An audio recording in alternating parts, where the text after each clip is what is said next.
Make my life a prayer to you. I wanna do what you want me to.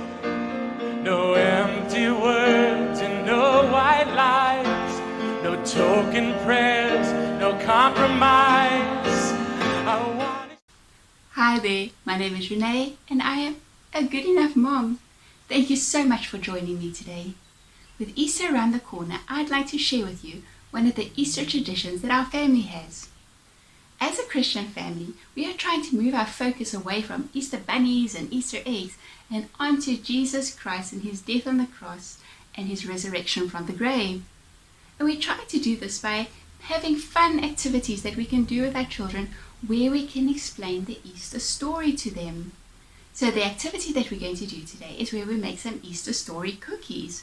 They are kind of like meringues, and as you make them, you explain the Easter story to the children. In the description below, you will find a link to a worksheet that I use with all the scripture verses that I speak about in this video, and also the recipe that we use as well. This is a lovely meringue recipe, and we actually make it often during the year because it is so easy and delicious, but we especially make it at Easter time with our children, where we use the ingredients and the process to explain the Easter story to our children. So let's get started.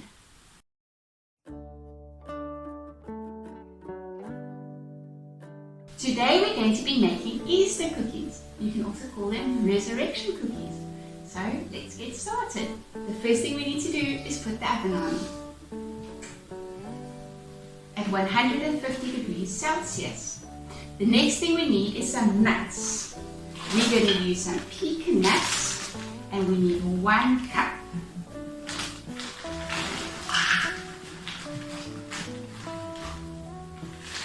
Okay, and we're going to put, Karine, will you put these nuts into this bag? There you go. Thank you very much. Now we're going to close this bag. And I am going to get a wooden spoon to grate and to add in. And you must bang the nuts.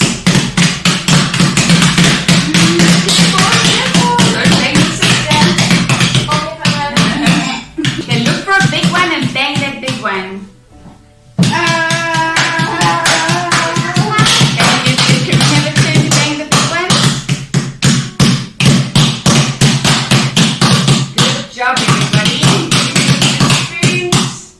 Good job. Okay.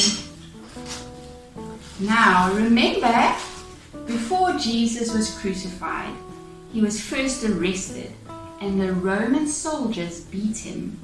And we read together in John 19 verses 1 and 3.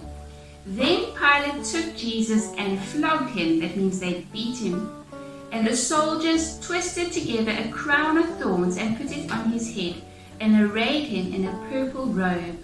They came up to him saying, "Hail, King of the Jews," and struck him with their hands. So just like we banged these nuts, they also hit Jesus. You think that was sore? Yes. Very, very, very sore. Okay, so this is our first ingredient that we're going to be putting into our cookies. So the next ingredient we need for these biscuits is vinegar.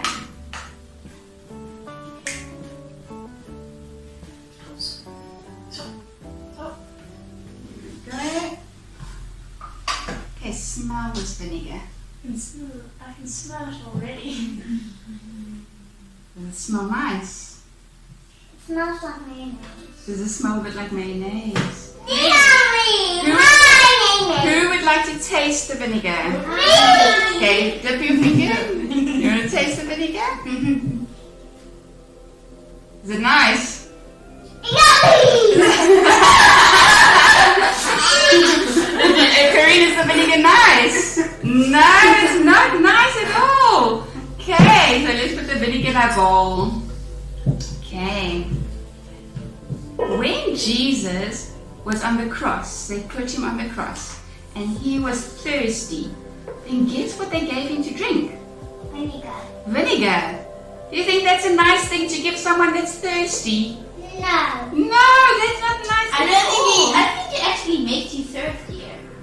so, yeah. I think it'll burn your throat if you're very thirsty.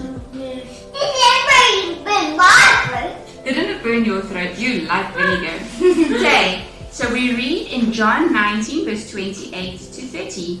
After this, Jesus, knowing that all was now finished, said, to fulfill the scripture, I thirst. A jar full of sour wine stood there. So they put a sponge full of sour wine on a hyssop branch and held it to his mouth. When Jesus had received the sour wine, he said, It is finished. And he bowed his head and gave up his spirit and died. Okay, the next thing we need is egg whites. Now, eggs represent life. Jesus gave his life to give us life. So Jesus gave his life to give us life. We read in John 10 verse 10, The thief comes only to steal and kill and destroy. I came that they may have life and have it abundantly.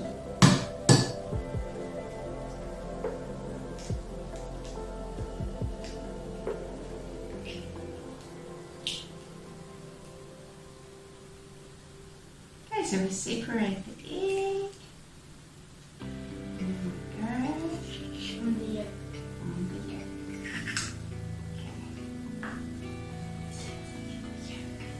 Aiden, you can put the egg whites in.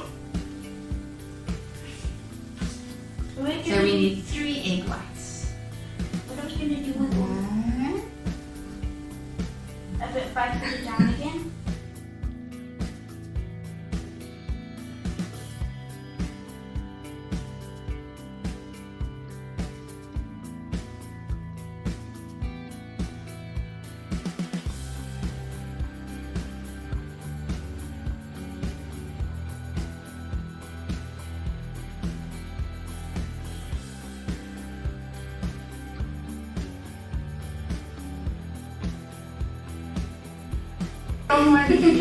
Okay, so 3 egg whites.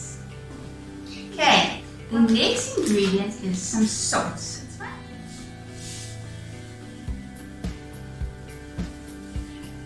Tasty, how does the salt taste?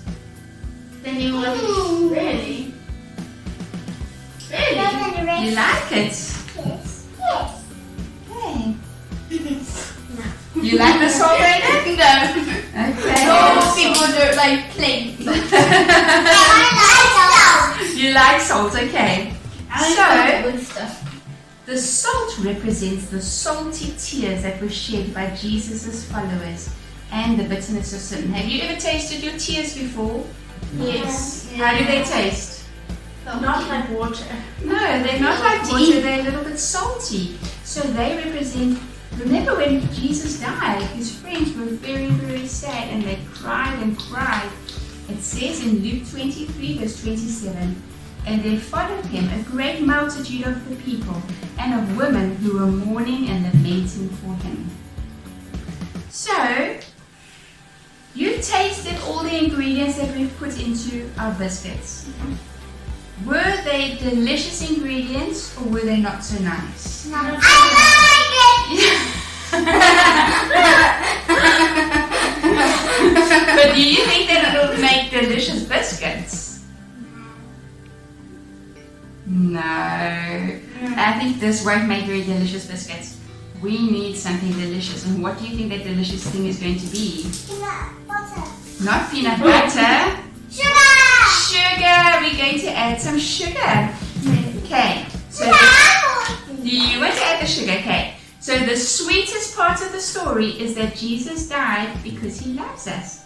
We read in Psalm 34 verse 8, "O taste and see that the Lord is good. Blessed is the man who takes refuge in him." And John 3 verse 16 says, "For God so loved the world that he gave his only Son, that whoever believes in him should not perish but have eternal life."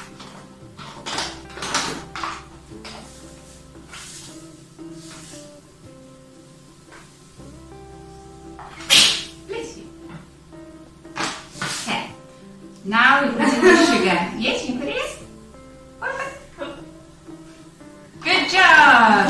Okay, that will make it a little bit more delicious. So that is the sweetest part of the story, that Jesus died because he loves us.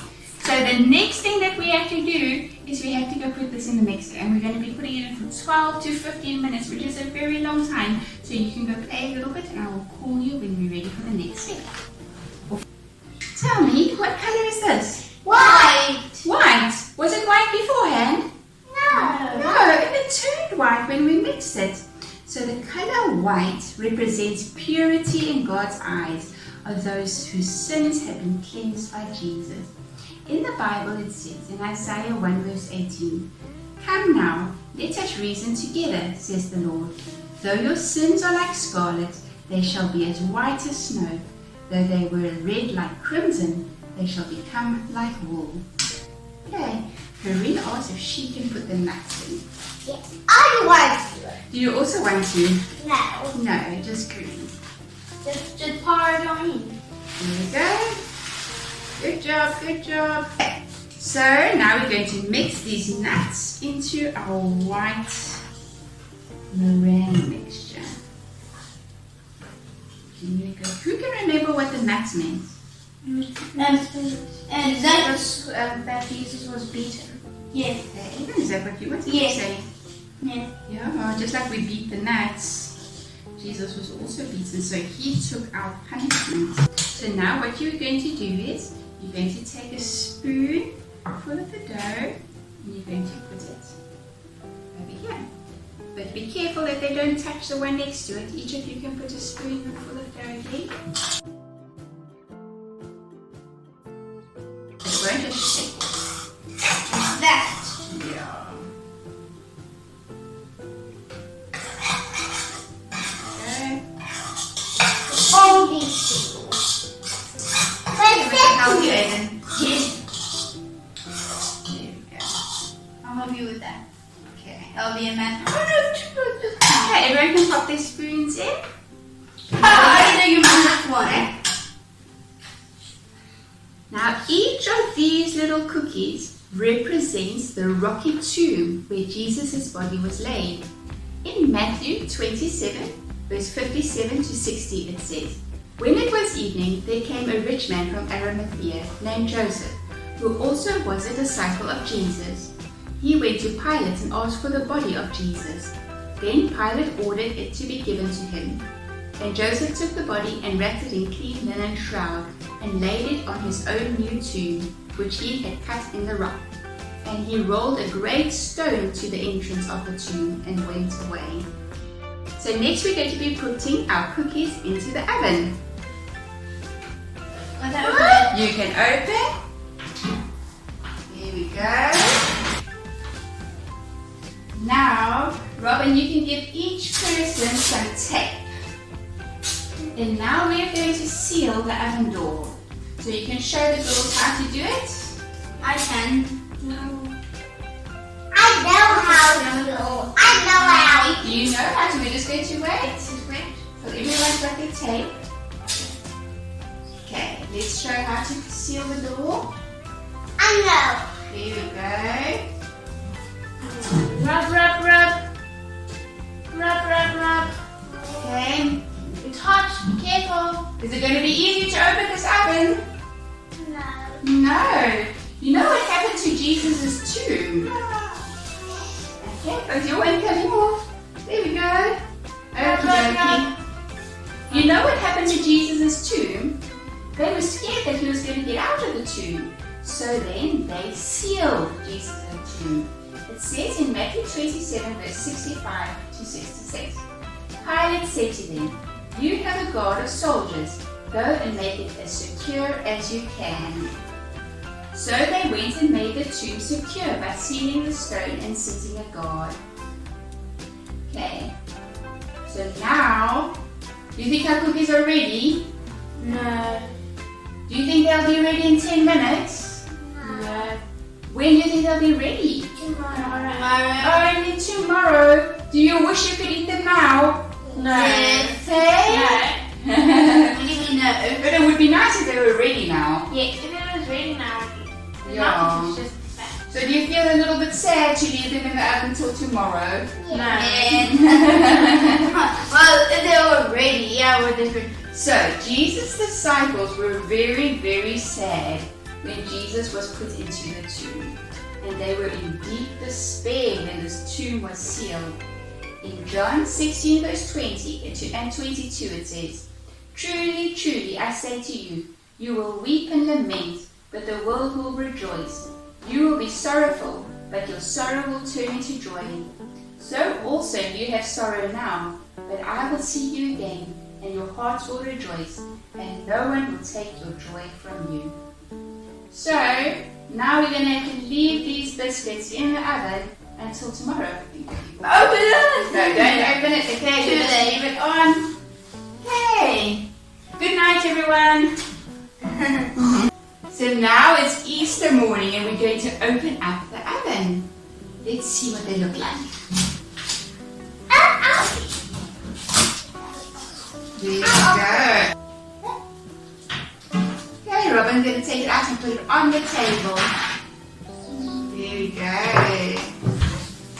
So, on Easter morning, Jesus' followers were amazed to find that the tomb was open and empty. Now, if you look at our biscuits, you'll see some of them have got little cracks in them. Can you see that? Yes. Yes, can you see all the little cracks? Let's go show the camera quickly one of the little cracks.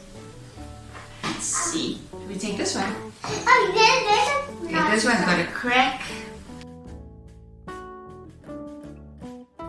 Now, if you open up with your biscuits, you're going to see that there's a hole in the middle. And that there's a big hole and it's empty. You see a little bit of an empty hole? Yes. Yes. There's your empty hole. Let me go show your empty hole to the camera. Is it delicious?